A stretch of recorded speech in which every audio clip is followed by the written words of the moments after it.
Welcome guys, myself RD Saini. I welcome you on this platform JN Academy.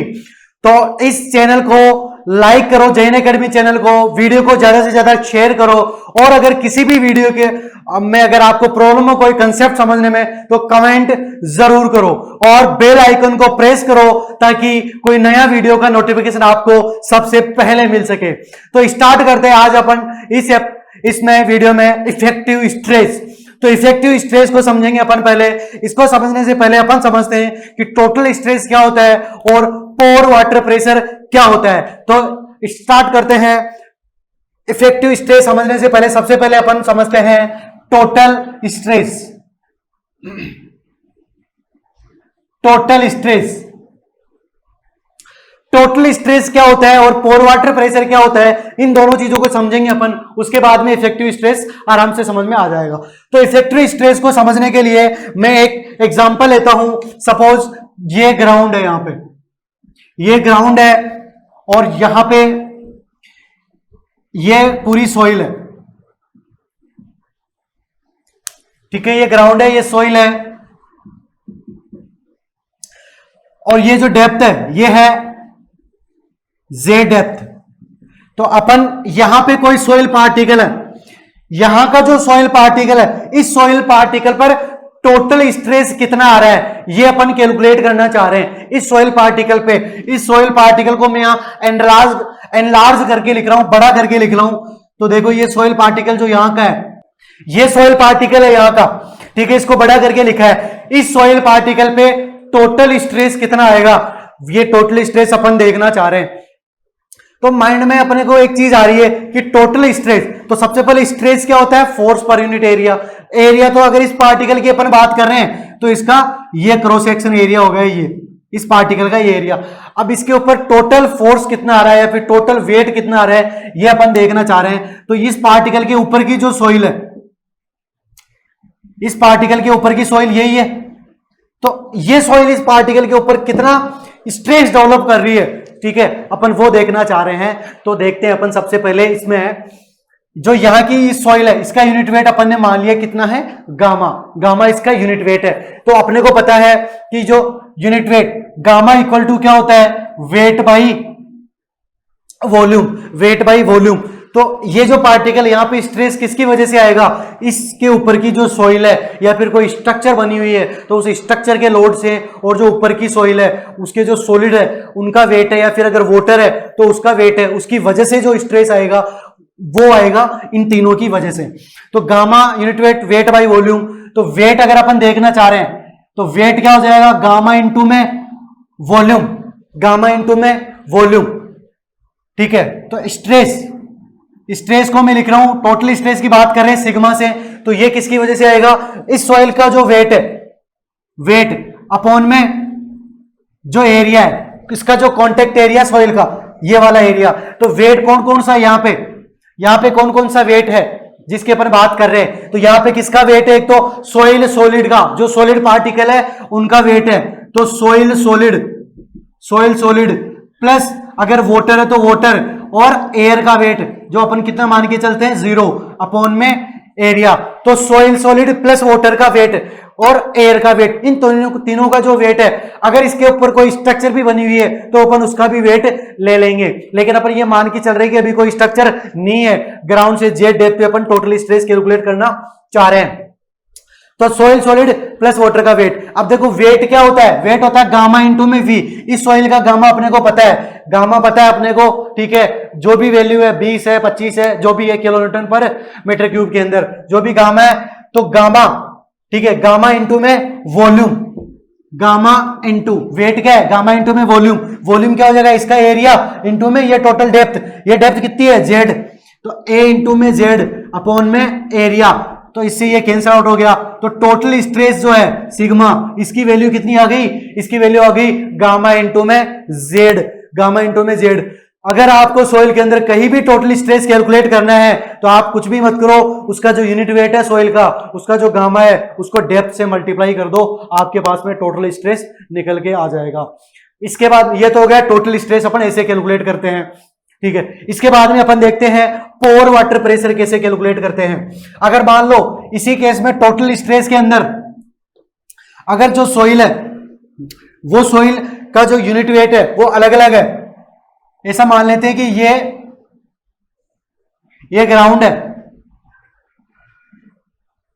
ये height कितनी है h1 और ये हाइट कितनी है h2, और यहां पे क्या है वाटर टेबल अवेलेबल है, यहां का गामा बल्क दे रखा है और यहां का गामा सेचुरेट आपको दे रखा है।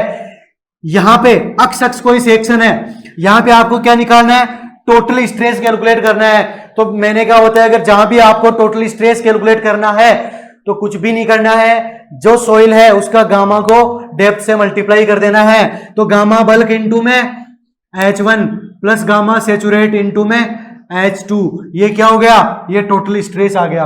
गामा को हाइट से मल्टीप्लाई करना है, टोटल स्ट्रेस कैलकुलेट हो जाएगा। अब देखते हैं अपन पोर वाटर प्रेशर। टोटल स्ट्रेस समझ में आ गया होगा सबके। अगर किसी के समझ में नहीं आए, कोई भी दिक्कत हो इसको समझने में, तो कमेंट करके जरूर बताएं ताकि मैं इसको और अच्छे से समझा सकूं और नया वीडियो इसके ऊपर बना सकूं। इसके बाद में है पोर वाटर प्रेशर, सेकेंड है पोर वाटर प्रेशर। पोर वाटर प्रेशर देखो नाम से पता लग रहा है, पोर का मतलब क्या होता है वॉइड, पोर का मतलब क्या होता है वॉइड।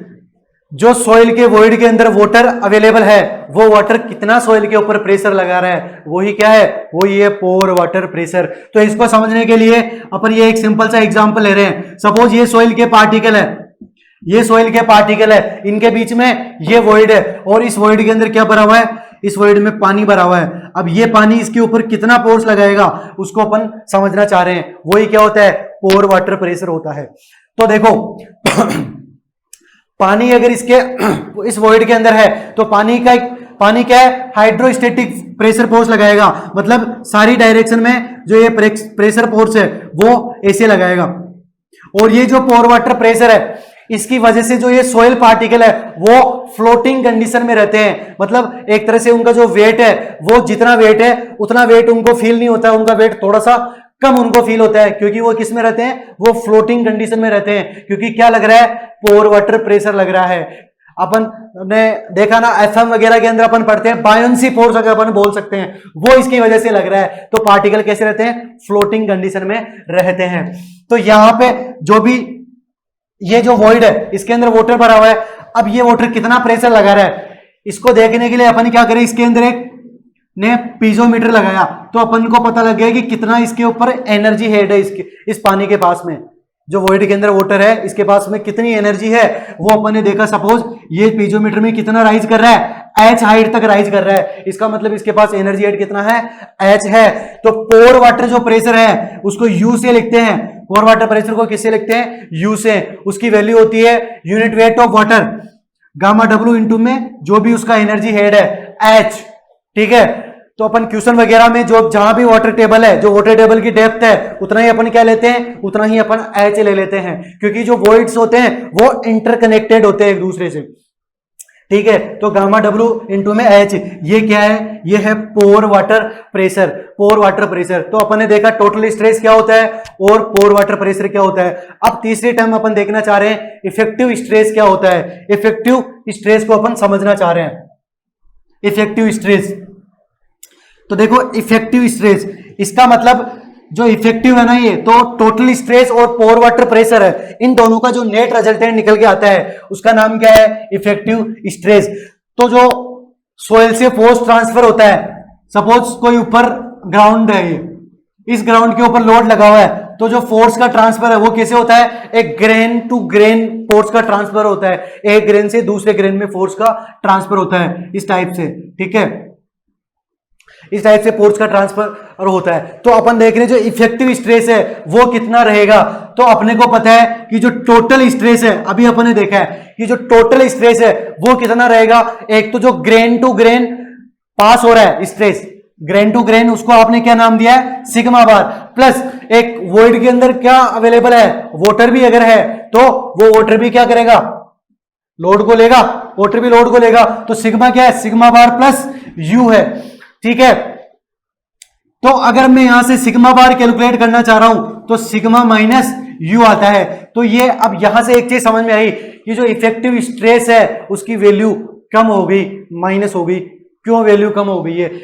तो अभी थोड़ी देर पहले मैंने बोला है कि अगर पोर वाटर प्रेशर है, वॉइड के अंदर वाटर है, तो वो क्या करते हैं, सोइल पार्टिकल को फ्लोटिंग कंडीशन में रखते हैं, उन पे बायोंसी फोर्स लगता है। तो बायोंसी फोर्स की वजह से वो उनके ऊपर जो इफेक्ट स्ट्रेस है, जो रिजल्टेंट स्ट्रेस है, वो क्या हो जाता है, वो डिक्रीज कर जाता है, वो कम हो जाता है। इस वजह से अपन सिग्मा बार क्या लिखते हैं, सिग्मा माइनस यू लिखते हैं, सिग्मा माइनस यू लिखते हैं। तो ये है इफेक्टिव स्ट्रेस, ये ग्रेन टू ग्रेन ट्रांसफर होता है। तो कोई भी अपन सोइल की शियर कैपेसिटी या और भी अपन जो भी चेक करते हैं, सारी चीजें शियर स्ट्रेंथ, बियरिंग स्ट्रेंथ जो भी है, और कोई भी स्ट्रक्चर वगैरह डिजाइन करते हैं, उनके अंदर सबसे ज्यादा काम में क्या आता है, सिग्मा बार अपन काम में लेते हैं। तो सिग्मा बार अपने को पता होना चाहिए ये क्या होता है, इसको कैसे कैलकुलेट करते हैं। तो इसके लिए अपन अब देख रहे हैं अलग अलग केसेस वगैरह देखेंगे कि अगर सोइल के अंदर वाटर अवेलेबल है, सरचार्ज लगा हुआ है, तो गामा सिग्मा क्या होगा, टोटल स्ट्रेस क्या होगा, पोर वाटर प्रेशर क्या होगा और effective stress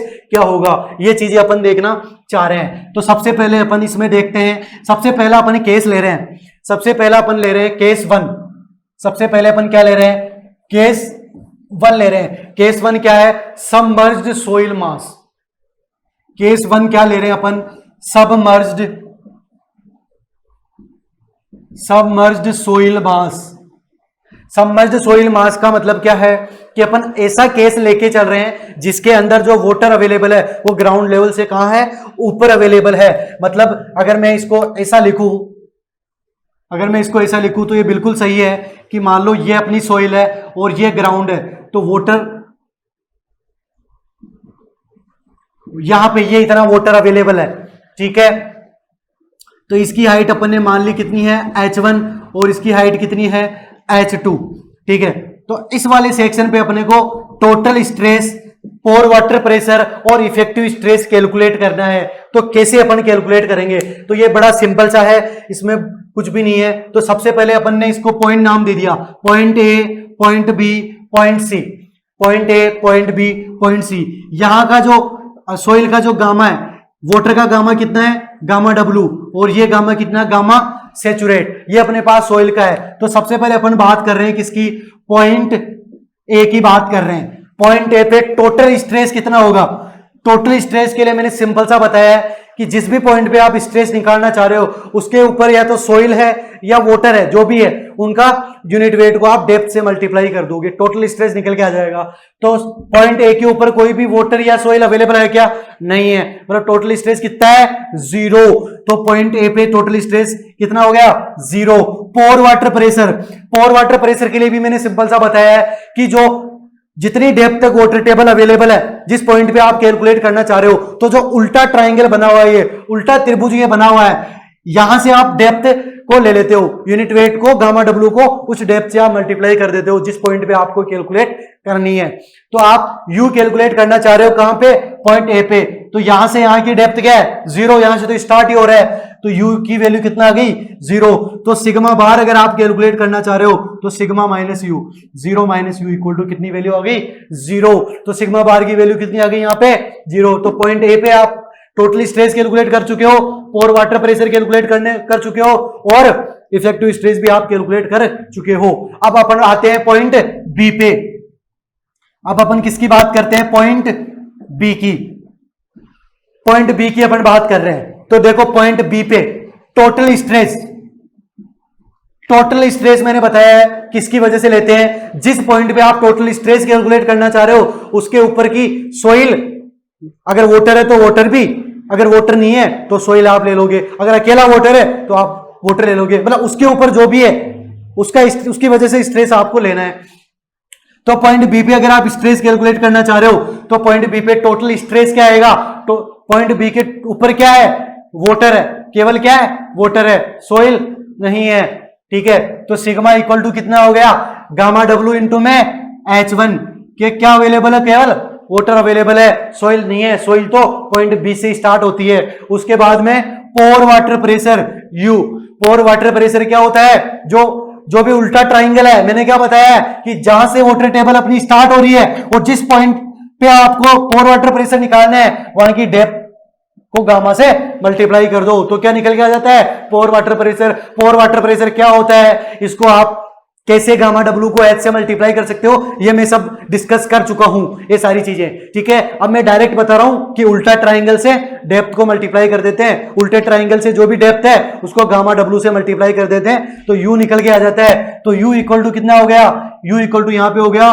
gamma W into में H1, गामा डब्ल्यू इंटू में H1। अगर आप सिग्मा बार कैलकुलेट करना चाह रहे हो तो सिग्मा बार क्या हो जाएगा, सिग्मा बार हो जाएगा सिग्मा माइनस यू, सिग्मा बार हो जाएगा सिग्मा माइनस यू। तो सिग्मा बार, सिग्मा क्या हो गया, गामा डब्ल्यू इंटू में H1 और यू भी कितना है, गामा डब्ल्यू इंटू में H1। तो सिग्मा बार की वैल्यू क्या आ गई, 0। तो पॉइंट बी पे सिग्मा कितना है, गामा डब्ल्यू इंटू में H1, यू कितना है, गामा डब्ल्यू इंटू में H1 और सिग्मा बार क्या है, दोनों को माइनस कर दो तो कितनी वैल्यू आ गई, 0। अब अपन कैलकुलेट करना चाह रहे हैं पॉइंट सी पे, पॉइंट सी पे कैलकुलेट कर लेते हैं अपन। तो देखो पॉइंट सी पे तो बड़ा सिंपल सा है, पॉइंट सी कहां पे, ये रहा पॉइंट सी। अगर आप सिग्मा कैलकुलेट करना चाह रहे हो, सिग्मा कैलकुलेट करना चाह रहे हो तो टोटल स्ट्रेस के लिए मैंने एक चीज बताई है कि इससे ऊपर जो भी सोइल है और जो भी वाटर है उसकी डेप्थ को आप क्या करोगे, उस गामा से मल्टीप्लाई करके लिख दो तो टोटल स्ट्रेस आपका यहां पे आ गया।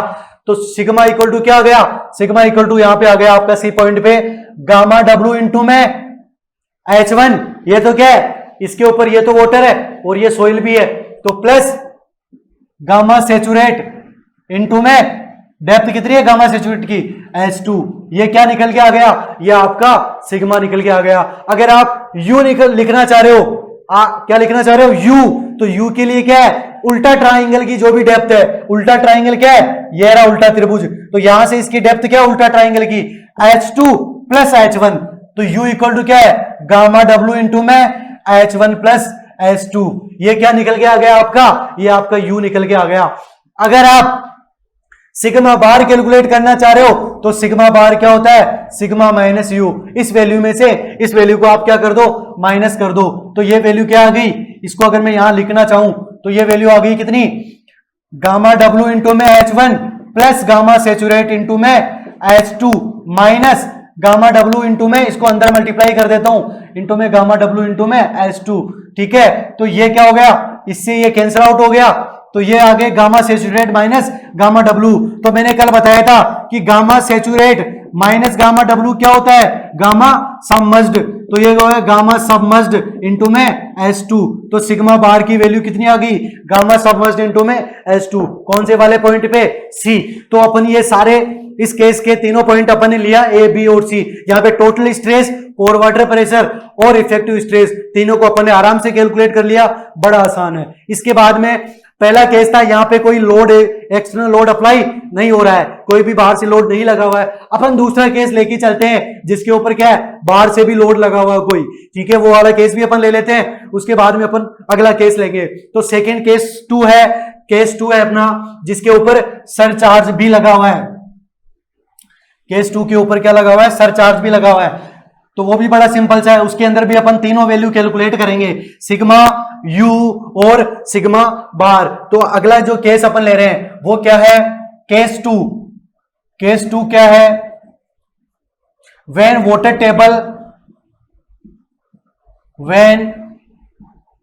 Table is eight ground level, जब पानी का है ग्राउंड लेवल पे है और सरचार्ज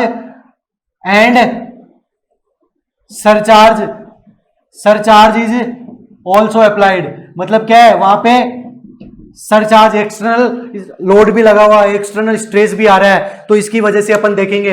अगर वाटर टेबल का है ग्राउंड लेवल पे है, मतलब कुछ ऐसा कि यहां पे ये क्या है, ये यहां पे ग्राउंड है और ये अपनी पूरी सोइल है, और यहां पे क्या लगा हुआ है, यहां पे ये क्यू लगा हुआ है, क्यू यहां पे लगा हुआ है, और वाटर टेबल कहां अवेलेबल है, वाटर टेबल भी ग्राउंड पे अवेलेबल है। तो ये बड़ा सिंपल सा ही है। तो इसके अंदर ये पॉइंट लेते हैं अपन, 2 पॉइंट, ए और बी पॉइंट। इन पॉइंट के ऊपर टोटल स्ट्रेस क्या आएगा, पोर वाटर प्रेशर क्या आएगा और इफेक्टिव स्ट्रेस क्या आएगा, वो अपन कैलकुलेट कर लेंगे।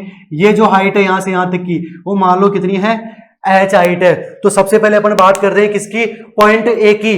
अगर अपन बात करते हैं किसकी, पॉइंट ए की अगर अपन बात कर रहे हैं तो पॉइंट ए पे सबसे पहले टोटल स्ट्रेस, तो ए पे, ए से ऊपर क्या सोइल है क्या, नहीं है, मतलब सोइल की वजह से और वाटर की वजह से कोई टोटल स्ट्रेस नहीं आएगा। लेकिन ए के ऊपर ये सरचार्ज क्यों लगा हुआ है, क्योंकि यूनिट क्या है, किलो न्यूटन पर मीटर स्क्वायर, तो सिग्मा इक्वल टू क्या आ गया, क्यू आ गया।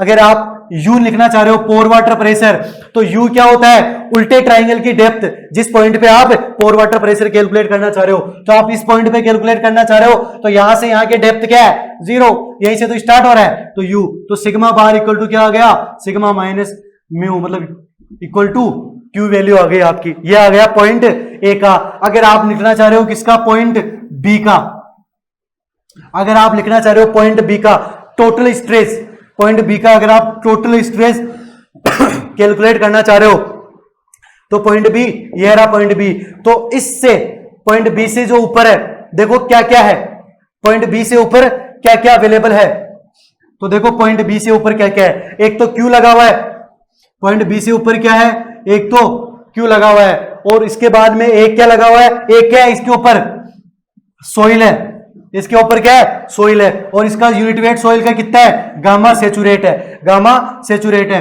तो गामा सेचुरेट इनटू में एच, गामा सेचुरेट इनटू में एच, ये क्या आ गया, ये टोटल स्ट्रेस आ गया, कौन से वाले पॉइंट पे, बी पॉइंट पे। अगर मैं बात करता हूं पोर वाटर प्रेशर की, पोर वाटर प्रेशर की यू की, तो यू कितना हो जाएगा, यू की वैल्यू यहां से कितनी हो जाएगी, मैं क्या बता रहा हूं, यू क्या है, यू है जो उल्टा त्रिभुज ये बन रहा है, इसकी डेप्थ को गामा से मल्टीप्लाई कर दो, जिस पॉइंट पे आप यू की वैल्यू कैलकुलेट करना चाह रहे हो, तो ये पॉइंट की डेप्थ यहां से कितनी है, एच है, तो ये गामा डब्ल्यू इंटू में एच हो गया। अगर आप इफेक्टिव स्ट्रेस कैलकुलेट करना चाह रहे हो, तो sigma bar equal to sigma minus u आप लिख लोगे, ठीक है, इनमें से ये माइनस कर देंगे, ये वैल्यू आ जाएगी। अगर मैं इसको में से ये माइनस करता हूं तो होगा क्यू प्लस गामा डेस इंटू में एच आ गई, तो ये आप आराम से कैलकुलेट कर सकते हो। इसका आप डायग्राम भी ड्रॉ कर सकते हो, लास्ट क्वेश्चन का भी आप सिग्मा का और पोर वाटर प्रेशर का और इफेक्टिव स्ट्रेस का आप डायग्राम भी ड्रॉ कर सकते हो, बड़ा सिंपल सा है। अगर अपन इसका डायग्राम ड्रॉ करना चाहें, डायग्राम किसका, मतलब इफेक्टिव स्ट्रेस है जो सिग्मा, अगर अपन उसका डायग्राम ड्रॉ करना चाहें तो बड़ा सिंपल सा है, इस वाले पॉइंट पे इफेक्टिव स्ट्रेस कितना है, ए पे, इस वाले पॉइंट पे क्यू है, ठीक है, बी पे कितना है, बी पे Q plus gamma days into में एच है, मतलब ये लीनियरली बढ़ रहा है, तो ये किसका डायग्राम हो गया, ये सिग्मा का डायग्राम हो गया। ऐसे ही आप यू का डायग्राम भी कैलकुलेट कर सकते हो। यू क्या है, यू है पोर वाटर प्रेशर, तो पोर वाटर प्रेशर का अगर आप डायग्राम कैलकुलेट करना, डायग्राम बनाना चाह रहे हो, तो ये बड़ा सिंपल सा है, ये पॉइंट ए है, ये पॉइंट बी है, तो ए पॉइंट पे यू की वैल्यू क्या है, 0, और पॉइंट बी पे यू की वैल्यू क्या है, गामा डब्ल्यू इंटू में एच, मतलब ये भी कैसी बढ़ रही है, लीनियरली बढ़ रही है, तो ये किसका है, ये यू का हो गया, और यहाँ पे वैल्यू क्या है, गामा डब्ल्यू इंटू में एच। यहाँ पे इस वाले पॉइंट पे टोटल स्ट्रेस में वैल्यू क्या थी, ये क्यू, और ये गामा डेस इंटू में एच वैल्यू है। ऐसे आप इसमें से ये माइनस करके सिग्मा बार का भी बना सकते हो, ये बहुत आसान है, इसमें कुछ भी नहीं है, बस कभी कभार स्लोप का ध्यान रखना होता है, अगर गामा से गामा डेस में चेंज हो रहा है तो स्लोप कम हो जाता है, ये कन्वेंशनल के लिए है ये सारी चीजें, ठीक है, लेकिन आप आराम से ड्रॉ कर सकते हो, इसमें कुछ भी नहीं है, बड़ी सिंपल सी चीजें हैं, ठीक है। इसके बाद में अपन अगला केस लेते हैं, इस वाले केस के अंदर सारी चीजें समझ में आई। अगला केस लेते हैं, जब कभी कभार वाटर क्या होता है, वाटर वॉइड्स के थ्रू, वाटर टेबल अगर यहां अवेलेबल है, लेकिन पानी क्या करता है, कैपिलरी एक्शन के थ्रू, कैपिलरी एक्शन मतलब क्या होता है, पानी सरफेस टेंशन की वजह से पानी क्या करता है, ऊपर और चला जाता है। वाटर टेबल यहां अवेलेबल थी, लेकिन पानी थोड़ा सा ऊपर का रिसाव हो जाता है, पानी सरफेस टेंशन की वजह से कैपिलरी फ्रिंजेस बन जाती है, वो वाला अपन केस भी लेते हैं। उसके बाद में अपन लेंगे, अगर लोड अपन सडनली अप्लाई कर रहे हैं सॉइल के ऊपर, ठीक है, वाटर टेबल ग्राउंड पे अवेलेबल है और लोड अपन ग्रेजुअली अप्लाई कर रहे हैं, वो वाले केस भी अपन ले लेंगे। तो ये बड़ा सिंपल सा चैप्टर इफेक्टिव स्ट्रेस, इसमें कुछ भी नहीं है, ठीक है, 4-5 केस बनते हैं इसके अंदर मोस्टली, और उसके अंदर ये चैप्टर पूरा खत्म हो जाता है। केस थर्ड अपन लेके चल रहे हैं। केस थर्ड क्या है, केस थर्ड क्या है, when water table is available at depth h1,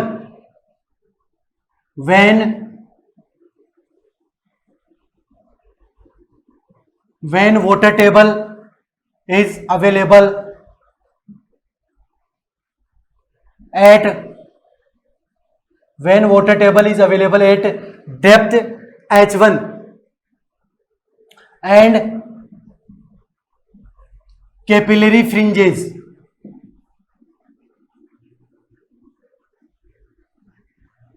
also form। मतलब जब पानी कहां अवेलेबल है, डेप्थ h1 के ऊपर पानी अवेलेबल है और कैपिलरी फ्रिंजेज भी बन रही है, तो वो वाला केस अपन लेके देख रहे हैं। तो देखो क्या केस है, ये बड़ा सिंपल सा है। यहां पे ये ग्राउंड है, ये ग्राउंड है यहां पे, और यहां पे ये सोइल है, यहां पे सोइल है, और ये वाटर टेबल, यहां पे वाटर टेबल इज अवेलेबल है डेप्थ h1, मतलब यहां पे क्या है h1 पे वाटर टेबल है, और ये डेप्थ कितनी है, ये डेप्थ है h2, ठीक है, ये गामा सेचुरेट है, ठीक है। तो अब कैपिलरी फ्रिंजेज जो बन रही है, सपोज यहां से ये कैपिलरी फ्रिंजेज का फॉर्मेशन हो रहा है, ये जो कैपिलरी फ्रिंजेज है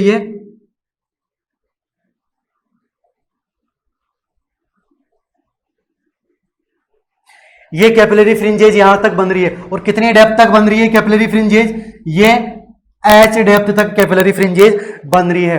तो सबसे पहले इस कैपिलरी फ्रिंजेज की वजह से पोर वाटर प्रेशर क्या होता है, पोर वाटर प्रेशर का डायग्राम अपन देखेंगे, इसके बाद में अपन देखेंगे कि टोटल स्ट्रेस क्या होता है, पोर वाटर प्रेशर क्या होता है, और इफेक्टिव स्ट्रेस क्या होता है। तो देखो जो एक कैपिलरी फ्रिंजेज बन रही है, जो कैपिलरी फ्रिंजेज बन रही है, इस कैपिलरी फ्रिंजेज की वजह से जो अपने पोर वाटर प्रेशर आता है वो नेगेटिव पोर वाटर प्रेशर डेवलप होता है। नेगेटिव पोर वाटर प्रेशर का मतलब क्या होता है कि जो पार्टिकल है, कि ये पोर वाटर प्रेशर क्या करता है, पार्टिकल को आपस में एक जगह लाने की, आपस में कंबाइंड करने की कोशिश करता है। इस वजह से ये जो प्रेशर डेवलप होता है इसको बोलते हैं नेगेटिव पोर वाटर प्रेशर। अगर मैं इसका डायग्राम बनाऊं पोर वाटर प्रेशर का, तो वाटर टेबल कहां से अवेलेबल थी, यहां से वाटर टेबल थी। तो अगर इस पोर वाटर प्रेशर का मैं डायग्राम बनाता हूं, तो इसके ऊपर नेगेटिव पोर वाटर प्रेशर, नेगेटिव पोर वाटर प्रेशर, इस डेप्थ को मैंने एच नाम दिया है, ये नेगेटिव, और यहां पे वाटर टेबल 0, इसके बाद में पहले की तरह ये पॉजिटिव पोर वाटर प्रेशर। तो ये पोर वाटर प्रेशर का डायग्राम है। तो ये वाला जो है ना, ये माइनस एच इंटू में गामा डब्ल्यू, ये क्या है, इसकी वजह से नेगेटिव पोर वाटर प्रेशर डेवलप होता है। और जो ये डेप्थ है, ये है यहां पे जो पोर वाटर प्रेशर है, ये तो पहले जितना ही आएगा, गामा डब्ल्यू इंटू में ये डेप्थ कितनी है h2, गामा डब्ल्यू इंटू में h2। बस यही एक्स्ट्रा इसमें समझने वाली चीज है, बाकी चीजें पहले वाले केस की तरह सेम है, ठीक है। अगर कैपिलरी फ्रिंजेज बन रही है और जितनी हाइट तक बन रही है, तो वहां पे नेगेटिव पोर वाटर प्रेशर डेवलप होता है। और नेगेटिव पोर वाटर प्रेशर किसके बराबर होता है, गामा डब्ल्यू इंटू में जिस हाइट तक वाटर टेबल से कैपिलरी फ्रिंजेज बन रही है। तो यहां पे ये वो वाटर टेबल है, ठीक है, यहां से कितनी हाइट तक बन रही है, यहां से h हाइट तक कैपिलरी फ्रिंजेज बन रही है, तो माइनस h इंटू में gamma W, minus h into में गामा डब्ल्यू तक ये बन रही है। तो यहां पे जो पोर वाटर प्रेशर वो नेगेटिव आएगा, और वैल्यू कितनी होगी, माइनस h इंटू में गामा डब्ल्यू, और यहां पे वैल्यू कितनी है, गामा डब्ल्यू इंटू में h2। इसके बाद में ये तो पॉजिटिव पोर वाटर प्रेशर है, प्लस तो इसकी वैल्यू क्या, यहां पे वाटर टेबल है, यहां से जो भी डेप्थ है h2 इंटू में गामा डब्ल्यू, और ये नेगेटिव पोर वाटर प्रेशर है। बस इसमें इतना ही समझने वाली चीज है, और कुछ भी एक्स्ट्रा नहीं है, बाकी चीजें सारी पहले की जैसी सेम की सेम ही है। अब जैसे मान लो इनको पॉइंट नाम दे देते हैं, पॉइंट ए, इसको नाम दे दिया पॉइंट बी, पॉइंट सी, और ये पॉइंट डी अगर अपन बात कर रहे हैं तो देखो बड़ा सिंपल सा है। इसमें क्या है, अगर आप पॉइंट ए पे, अगर आप पॉइंट ए पे टोटल स्ट्रेस कैलकुलेट करना चाहते हो, पॉइंट ए पे, तो पॉइंट ए पे क्या इससे ऊपर सॉइल है, नहीं है। क्या इससे ऊपर वाटर है, बिल्कुल भी नहीं है। तो टोटल सिग्मा की वैल्यू क्या हो गई, 0। उसके बाद में यू क्या है, वाटर टेबल, वाटर टेबल की डेप्थ, क्या इससे ऊपर वाटर टेबल है, नहीं है, तो यू इक्वल टू कितना हो गया, 0। तो सिग्मा बार इक्वल टू क्या हो गया, सिग्मा माइनस यू 0। ये पॉइंट ए की वैल्यू आपने कैलकुलेट कर ली। अब अपन बात करते हैं किसकी, पॉइंट बी की अपन बात कर रहे हैं। तो पॉइंट बी कहां पे है, ये रहा पॉइंट बी, ये रहा पॉइंट बी, ठीक है। तो पॉइंट बी पे टोटल स्ट्रेस सिग्मा की वैल्यू कितनी आएगी, सिग्मा क्या है, यहां का सेचुरेट, यहां का यूनिट वेट कितना है, गामा बल्क नहीं पता, जो भी है अपन ने गामा बल्क मान लिया, और यहां का गामा सेचुरेट, और यहां का भी कितना हो गया अब गामा सेचुरेट, क्योंकि पानी यहां तक पहुंच चुका है। देखो अगर कैपिलरी फ्रिंजेस नहीं बनती है तो यहां का यूनिट वेट भी क्या रहता, गामा बल्क ही रहता, लेकिन अब कैपिलरी फ्रिंजेस बन चुकी है, मतलब पानी यहां तक पहुंच चुका है, तो ये भी क्या बन गई, अब ये भी सॉइल कैसी हो गई, सेचुरेट सॉइल हो चुकी है। तो इसको भी अपन क्या लिखेंगे, गामा सेट अपन लिखेंगे, इसको अपन गामा सेट लिखेंगे। तो पॉइंट बी की अगर अपन बात कर रहे हैं तो पॉइंट बी पे सिग्मा टोटल स्ट्रेस की वैल्यू कितनी आएगी, टोटल स्ट्रेस क्या होता है, फिर मैं रिपीट कर रहा हूं, बार बार इसको रिपीट कर रहा हूं कि किसी भी पॉइंट पे अगर आप टोटल स्ट्रेस लिखना चाह रहे हो तो उससे ऊपर वाटर कितना है और उससे ऊपर सॉइल कितनी है, बस इतना माइंड में रखो, तो टोटल स्ट्रेस आराम से लिख लोगे। तो पॉइंट बी के ऊपर अगर आप टोटल स्ट्रेस लिखना चाह रहे हो तो टोटल स्ट्रेस कितना आएगा पॉइंट बी के ऊपर, तो इससे ऊपर की जो सॉइल है उसका यूनिट वेट को आप किससे मल्टीप्लाई कर दो, डेप्थ से मल्टीप्लाई कर दो, तो sigma equal to gamma bulk into में H1, सिग्मा बल्क इंटू में H1, यू क्या है, यहां पे वाटर टेबल है ही नहीं कुछ, तो यू की वैल्यू कितनी आ गई 0, तो सिग्मा बार इक्वल टू क्या है, सिग्मा माइनस यू, तो गामा बल्क इंटू में H1 माइनस 0, तो वैल्यू कितनी हो गई, गामा बल्क इंटू में H1। ये कौन सा पॉइंट हो गया, ये पॉइंट बी हो गया। ऐसे अपन किसकी बात करते हैं, ऐसे अपन पॉइंट सी की बात कर लेते हैं। तो जो पॉइंट सी है, पॉइंट सी कहां पे है, ये रहा पॉइंट सी, पॉइंट सी कहां पे, ये रहा पॉइंट सी, ठीक है। अब इस पॉइंट सी की अगर अपन बात कर रहे हैं, ठीक है, तो पॉइंट सी की अगर अपन बात कर रहे हैं तो पॉइंट सी पे देखो आप, देखो सबसे पहले अपन पहले वाला जो पॉइंट बी के ऊपर अपन ले रहे हैं, तो पॉइंट बी के ऊपर जो यू है, तो यू के ऊपर कैपिलरी फ्रिंजेज बन चुकी है। अगर कैपिलरी फ्रिंजेज बनी है तो इसका मतलब यहां पे यू की वैल्यू 0 नहीं है, अब कुछ ना कुछ वैल्यू है, तो कितनी वैल्यू है, ये रही माइनस एच इंटू में गामा डब्लू, तो यहां की जो वैल्यू है वो कितनी है, माइनस एच इंटू में गामा डब्लू यहां की वैल्यू है, ना कि यहां की 0 है। तो चीज समझ में आई कहां पे गलती होती है, ये मैंने क्यों लिखा था, ताकि आपको पता चल सके कि कहां पे मिस्टेक कर देते हैं। तो u equal to minus H into में गामा डब्लू, तो यहां मिस्टेक होती है। अपन क्या कर लेते हैं, इसको u की वैल्यू अपन इसको 0 मान लेते हैं, लेकिन यहां पे 0 नहीं है क्योंकि कैपिलरी फ्रिंजेज बन चुकी है, तो नेगेटिव वाटर प्रेशर वहां पे जनरेट होगा उस पॉइंट पे, तो यहां की वैल्यू क्या है, 0 नहीं रहेगी, ठीक है। यहां की वैल्यू कितनी रहेगी, माइनस एच इंटू में गामा डब्लू, तो सिग्मा बार इक्वल टू क्या है, sigma minus you gamma bulk into में H1 प्लस H इंटू में गामा डब्लू, ये क्या आ गई, ये सिग्मा बाहर आ गई। अब पॉइंट सी के ऊपर अगर अपन बात करना चाहें कि पॉइंट सी के ऊपर, तो पॉइंट सी पे जो टोटल स्ट्रेस है सिग्मा, पॉइंट सी पे जो टोटल स्ट्रेस है उसकी वैल्यू कितनी आ रही है, तो देखो टोटल स्ट्रेस है पॉइंट सी के ऊपर वो कितना है, गामा बल्क इंटू में ये हाइट कितनी है H1, गामा बल्क इंटू में H1 प्लस ये जो सोइल अब क्या हो चुकी है, ये सोइल सेचुरेट हो चुकी है, तो गामा सेचुरेट इंटू में small h plus gamma saturate into में small h, gamma saturate into में स्मॉल h। अगर मैं u की वैल्यू लिखना चाहूं u, तो इस पॉइंट पे u कितना है, ये पोर वाटर प्रेशर का डायग्राम अपन ने बना रखा है, यहां पे u कितना है 0, इस पॉइंट पे u की वैल्यू 0, तो सिग्मा बार इक्वल टू क्या है, sigma minus you gamma bulk into में H1 plus gamma saturate into में H, ठीक है। ये वैल्यू किसकी आ गई, ये वैल्यू सिग्मा बार की वैल्यू आ गई, कौन से वाले पॉइंट पे, पॉइंट सी पे। अब पॉइंट डी की अपन बात कर लेते हैं, पॉइंट डी की अपन बात कर लेते हैं।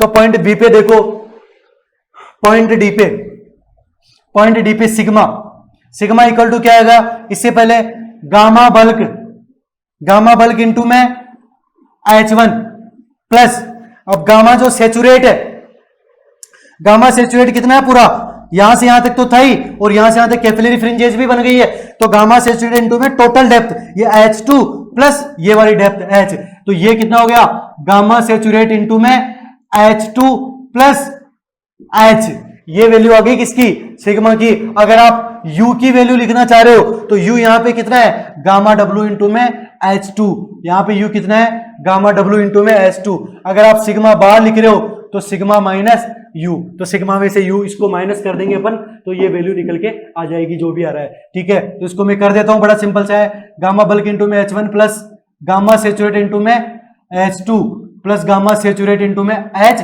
माइनस गामा W इंटू में H2, ठीक है। तो ये देखो gamma saturated minus gamma W क्या होता है, गामा सबमर्ज्ड। तो इसको मैं गामा डैश इंटू में, ये हाइट कितनी है H2 plus gamma saturate into में H, ऐसा लिख सकता हूं। तो ये क्या आ गया, सिग्मा बार आ गया। सिग्मा बार कौन से वाले पॉइंट पे, पॉइंट डी पे। तो ये वाले केस में देखो गलती कहां होती है, मेनली जो जहां पे कैपिलरी फ्रिंजेस बनती है, तो जिस पॉइंट से कैपिलरी फ्रिंजेस बनना स्टार्ट होती है और जिस पॉइंट तक बनती है वहां पे नेगेटिव पोर वाटर प्रेशर डेवलप होता है। क्या डेवलप होता है, नेगेटिव पोर वाटर प्रेशर डेवलप होता है माइनस H इंटू में गामा डब्ल्यू। जितनी हाइट तक कैपिलरी फ्रिंजेस बनती है, जितनी हाइट तक कैपिलरी फ्रिंजेस बनती है, उस हाइट को आप गामा डब्ल्यू से मल्टीप्लाई कर दो तो आपको क्या मिल जाएगा, आपको मिल जाएगा जो नेगेटिव पोर वाटर प्रेशर डेवलप हो रहा है वो आपको मिल जाएगा। ठीक है, तो अगर आप इस पॉइंट पे कैलकुलेट करना चाह रहे हो पोर वाटर प्रेशर, तो इस पॉइंट पे के पोर वाटर प्रेशर जीरो नहीं होगा। तो इससे बचने के लिए आप क्या करो, पहले पोर वाटर प्रेशर का डायग्राम बना लो, गलती नहीं होगी। तो मैंने इसीलिए पोर वाटर प्रेशर का डायग्राम पहले बनाया था और फिर यहां पे मैंने जीरो लिखा था। ठीक है, क्यों लिखा था, क्योंकि वो मिस्टेक आपसे नहीं हो। क्योंकि आप अगर करना चाह रहे हो तो पहले अगर ऐसा क्वेश्चन आ रहा है तो पहले आप पोर वाटर प्रेशर का डायग्राम दिमाग में बिठा लो कि ऐसा पोर वाटर प्रेशर का डायग्राम होता है, खत्म, तो गलती नहीं होगी। इसके बाद में ये केस थर्ड था अपना, जब कैपिलरी फ्रिंजेस वगैरह बन रही है। अब केस फोर है, जब सरचार्ज लगा हुआ है, वाटर टेबल ग्राउंड के ऊपर है।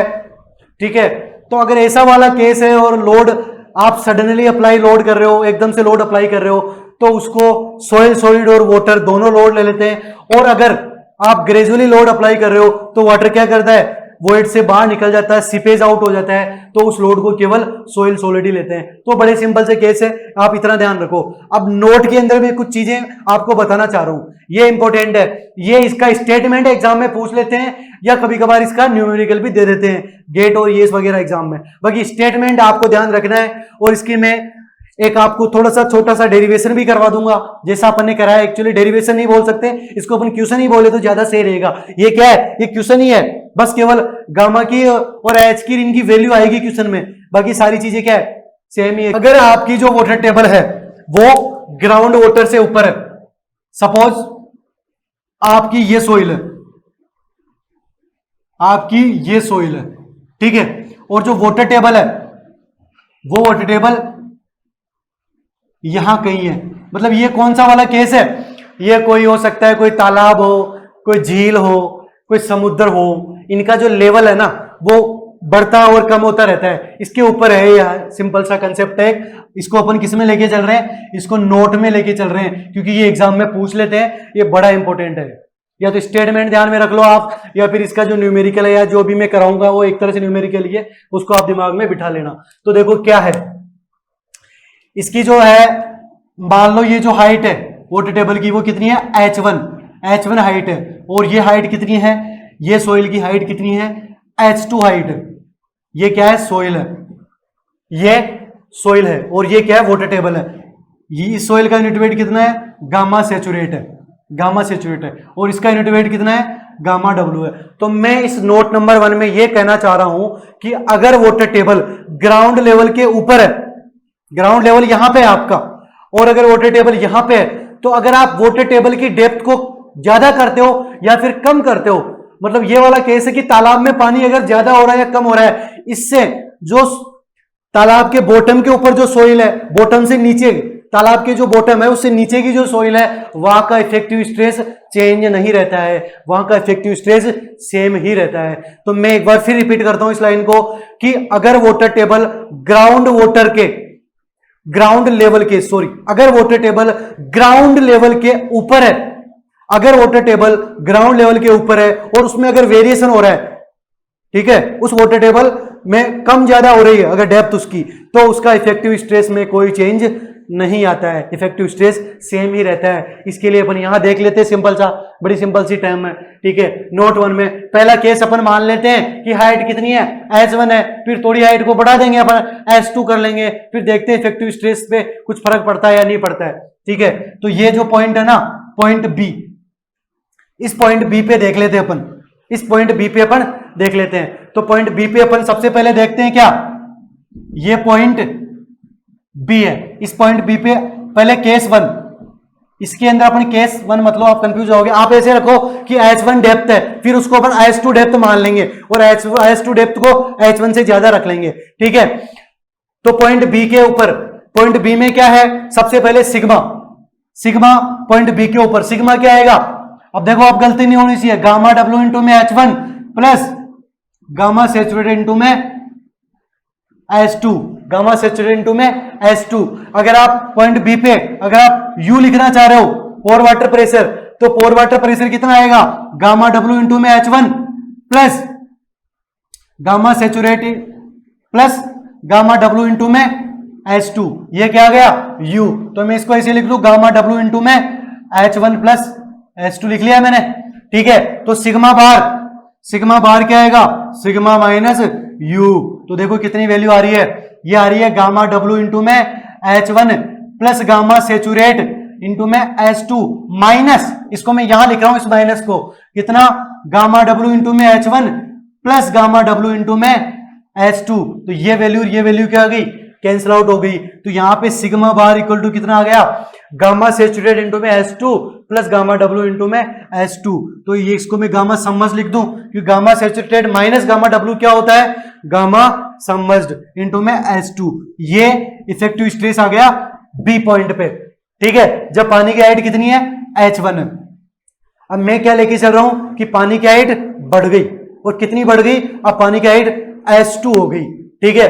अब मैं पानी की हाइट H2 मान रहा हूं, और H2 क्या है H1 से, सॉरी मैं H2 पहले ले रखा हूं, तो मैं इसको कोई और वैल्यू ले लेता हूं। मैंने इसको H3 वैल्यू ले ली, H3 की वैल्यू H1 से क्या है, ज्यादा है, ठीक है। तो बड़ा सिंपल सा है, देखो तो पॉइंट बी के ऊपर अगर अपन बात कर रहे हैं, पॉइंट बी पे अगर अपन बात कर रहे हैं, तो सिग्मा इक्वल टू क्या हो गया, sigma equal to point B के ऊपर क्या हो जाएगा, गामा डब्ल्यू इंटू में H3। अब H1 की जगह मैंने क्या मान लिया, हाइट H3, और इसकी जो हाइट है वाटर की उसको ज्यादा मान लिया, तो गामा डब्ल्यू इंटू में H3 plus gamma saturate into में H2, और U इक्वल टू क्या हो जाएगा, U इक्वल टू क्या हो गया, गामा डब्ल्यू इंटू में H3 प्लस H2।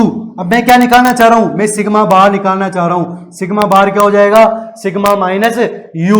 तो सिग्मा क्या है, गामा डब्ल्यू इंटू में H3 plus gamma saturated into में H2 माइनस, इसको माइनस करेंगे अपन, तो गामा डब्ल्यू इंटू में H3 minus gamma W into में H2। अब ये देखो ये वैल्यू और ये वैल्यू क्या आ गई, कैंसिल आउट हो गई। तो सिग्मा बार इक्वल टू क्या हो गया, gamma saturated minus gamma W को क्या लिखता हूं, गामा सबमर्ज्ड इंटू में H2।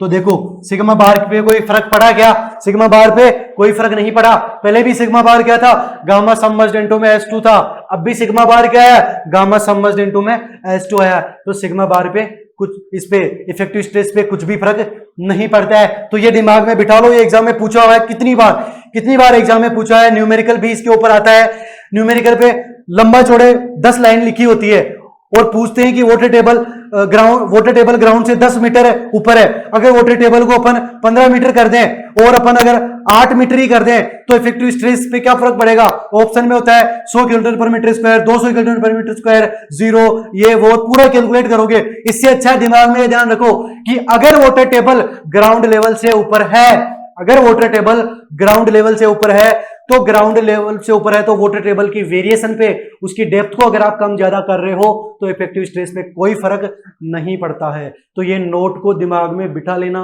ये एग्जाम में पूछते हैं, ये आपके सामने इसका प्रूफ भी है। अगर प्रूफ भी अगर आप कर लेते हो कॉपी में, तो कभी कभार अगर न्यूमेरिकल वगैरह वैसे अगर उसके ऊपर बनता है कोई छोटा मोटा, तो आप कर सकते हो आराम से। बाकी स्टेटमेंट तो आपको दिमाग में याद रखना ही रखना है। इसके बाद में नोट नंबर 2, अगर आपका जो वाटर टेबल है, अगर वाटर टेबल ग्राउंड लेवल से नीचे है, ग्राउंड लेवल से वाटर टेबल कहां है, नीचे है, और वाटर टेबल की डेप्थ को आप बढ़ा देते हो, वाटर टेबल की डेप्थ को अगर आप इंक्रीज कर देते हो, तो जो इफेक्टिव स्ट्रेस है वो क्या हो जाता है, वो सेम नहीं रहता। यहां तो सेम है, वहां डिक्रीज कर जाता है। ये नोट नंबर 2 है। उसका मैं सारा वो नहीं कराऊंगा, केवल स्टेटमेंट को बोलूंगा, उसको आपको ध्यान में रखना। एक करवा दिया, एक आप खुद से कर सकते हो, या फिर स्टेटमेंट को दिमाग में बिठा लेना। तो नोट नंबर 2 क्या है, नोट नंबर 2 क्या है अपना कि अगर वाटर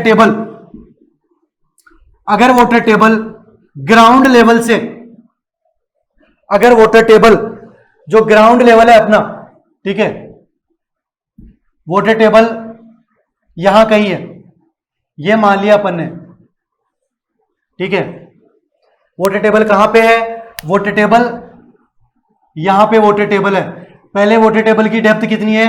H1 डेप्थ पे वाटर टेबल है, और यहां से वाटर टेबल की डेप्थ कितनी है?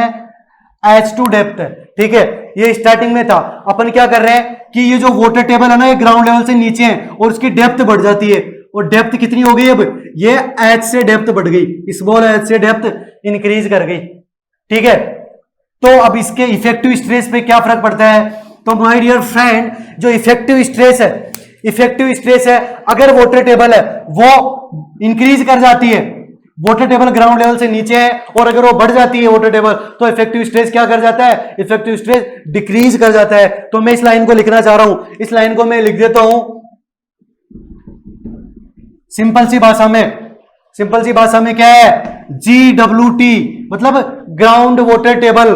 अगर आप ग्राउंड वाटर टेबल को क्या कर देते हो? इंक्रीज कर देते हो, बढ़ा देते हो, तो जो इफेक्टिव स्ट्रेस है मतलब जो सिग्मा बार है, सिग्मा 2 है, मतलब स्टार्टिंग में सिग्मा 1 बार मान लो, और जो बाद गए सिग्मा 2 बार, अगर जो सिग्मा 2 बार है उसकी जो वैल्यू है वो पहले के कंपैरिजन में क्या आती है? कम आती है। मतलब जो इफेक्टिव स्ट्रेस है वो क्या कर जाता है? डिक्रीज कर जाता है। अगर मैं डेल्टा सिग्मा लिखूं तो डेल्टा सिग्मा क्या है? जो चेंज है फाइनल माइनस इनिशियल, तो फाइनल माइनस इनिशियल का चेंज क्या आएगा? नेगेटिव, क्योंकि जो बाद वाली वैल्यू है वो कम हो जाती है। तो ये दिमाग में बिठा लो, ये पूछा हुआ है एग्जाम में कितनी बार कि अगर जो वाटर टेबल है, ग्राउंड वाटर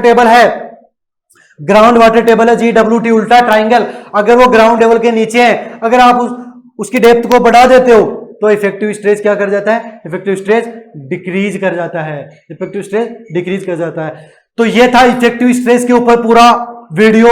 अगर इस वीडियो में आपको कुछ भी समझ में नहीं आए, कोई भी कंसेप्ट पल्ले नहीं पड़े, तो प्लीज आप कमेंट करके जरूर बताइए, ताकि मैं नेक्स्ट वीडियो ले सकूं, उन आपकी कमेंट्स का, आपकी प्रॉब्लम्स का वो सॉल्व हो सके। और इस वीडियो को ज्यादा से ज्यादा लाइक करें और भी लोगों तक पहुंचाएं, तो वीडियो को शेयर करें और बेल आइकन को जरूर प्रेस करें, ताकि जो नया नोटिफिकेशन है, जो नया वीडियो बनाऊंगा उसका जो नोटिफिकेशन आपको है वो सबसे पहले मिल सके। और कमेंट करना बिल्कुल भी ना भूलें, ठीक है। तो thank you so much guys.